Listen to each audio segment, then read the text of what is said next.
Greetings to another video. Today's video is going to be about weight loss and mistakes that I have made myself and also that I think other people make when they're trying to lose weight. So just very briefly, if you don't know my history or if you're new to my channel, I lost around 34 kilos, 34 kilos. I was around 100 kilos, I'm about 66 kilos now, and that is just from eating as much food as I wanted, all plant-based, all vegan, and riding my bike. So I want to kind of share some of the things that I've learned. I'm not a nutritionist, but I just wanted to share the things that I've learned that may help you.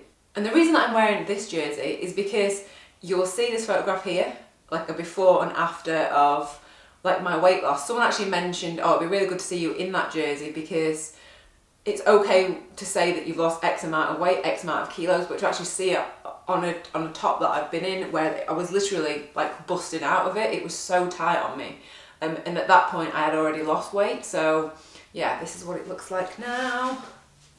It is quite loose, but it's very loose. I wouldn't wear this on the bike now, but I just kept it because it was my first proper cycling jersey, so it's just a little memory for me. So yeah, that is why I'm wearing a baggy jersey. So let's get on to the first mistake that I think people make, and this is probably the biggest one out of the lot, and that is calorie counting. That is such a huge mistake if you're wanting to lose weight. And the reason for that is when people are counting calories to kind of make sure that they're under a certain target for the day, it's just setting you up to fail. It's setting you up for weight gain. And the reason that I say that is because you can't keep that up long term. You can't do it. And for me, the only time that I will ever count calories ever is if I'm on the bike. I'll be looking at my bike computer to see how many calories that I've burned, and then I will make sure that I'm eating enough calories, putting enough fuel back in to sustain me on that ride. But I will never, and I haven't in that 5 years when I've lost all this weight, ever counted my calories, ever. Ever. And I don't recommend that you do it as well, because you want to be able to be in tune with your body and feel hunger and feel appetite and not deprive yourself. If you're hungry, eat. If you're not hungry, don't eat. It is as simple as that. Our bodies are incredible machines, and by forcing yourself to be in a calorie deficit, I just don't think is healthy and it's not sustainable. I've done it in the past and it completely messes up your hormones, and it completely messes up your body, and it made me into a fat storer. I just stored loads of fat because I am water retention, because I've been restricting for so long. And then when you eventually kind of binge, because you will, you just store more of that. So don't do it. For me, calories, I probably between 2,500–3,500 calories a day on average, and that's probably been for 5 years ago. And weight loss has been gradual. It's never been a huge drop, but it's been gradual, and I've been able to keep it off. And that is because I'm eating consistently and I'm not restricting myself ever. So don't ever do that. The second thing that I think that, well, I did and other people do, is being obsessed with the scales and obsessed with their weight. It doesn't give you a positive mindset if you're getting on scales first thing in the morning every single day or once a week and seeing a number and feeling like I need to be at this certain weight to feel happy. Just get rid of them. It makes you obsessed. And also your weight can vary so much day to day, week to week, depending on if you're female, time of the month, whether you are hydrated or dehydrated. If you've had a lot of salt, you can retain a lot of fluid from that, and that will show on the scale. So just get rid of the scales.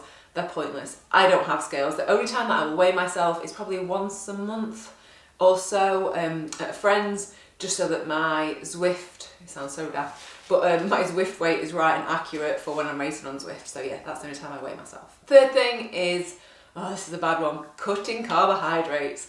So many people cut out carbohydrates because, and they will see an instant drop on the scales, because when you cut carbs, you will drop a lot of water weight basically, and that water weight is hydration. You are just dehydrating your body, and it's not good. We can't live off of eating no carbohydrates. I probably said that in a really bad way, but yeah, we need carbohydrates to live and thrive and cycle and explore and do all the things that we want to do. So cutting carbohydrates, yes, you will see very instant weight loss, but it's not sustainable, because as soon as you start eating carbohydrates again, which is inevitable because we thrive on carbohydrates, you will gain the weight back. So just don't do it. For me, I have never, ever, ever, ever cut my carbohydrates in the last 5 years, and I've lost so much weight from that. And yeah, I'm just having, most of my diet is made up of carbohydrates. So the main things that I eat are potatoes, rice, bananas, what other things? Anyway, yeah, I've got what I eat in a day video, so you can have a look at those if you are interested. But yeah, most of my diet is made up of carbohydrates, so do not cut your carbohydrates. So the next mistake people make is eating lots of meat and lots of dairy.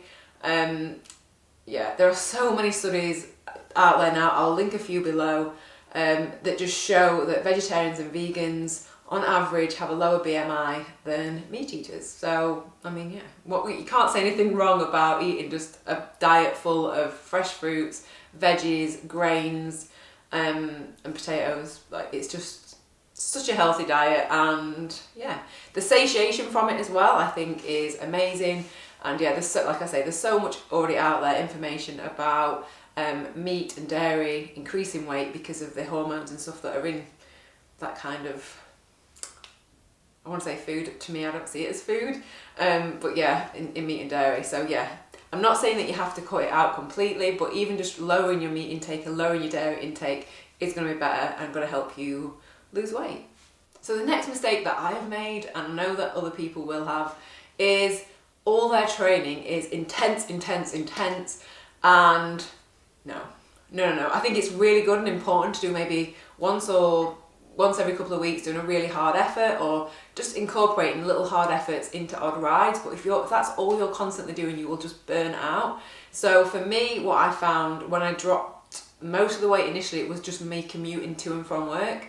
And now I use my bike just to go to the shops and go to work, and I feel like that base fitness is just amazing for losing weight. So yeah, don't feel like it all has to be intense. Just talking pace, with your friends, with whoever, with your partner.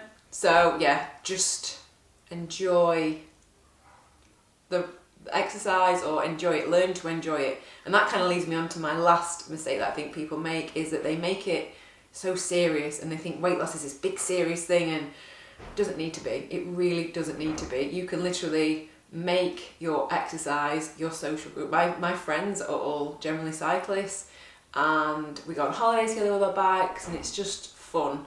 And as soon as you stop taking it so seriously, I feel like that's when you kind of start to enjoy it, and you're not as desperate for the weight to come off. It just gradually just comes off. It's so frustrating that happens, that as soon as you stop concentrating on it and focus on it, that is generally when weight loss happens. So yeah, I hope those tips have helped. If you've got any questions, leave them in the comments below. If you've got any more questions about weight loss, then also leave them in the comments. I will answer those. And yeah, I will see you next video.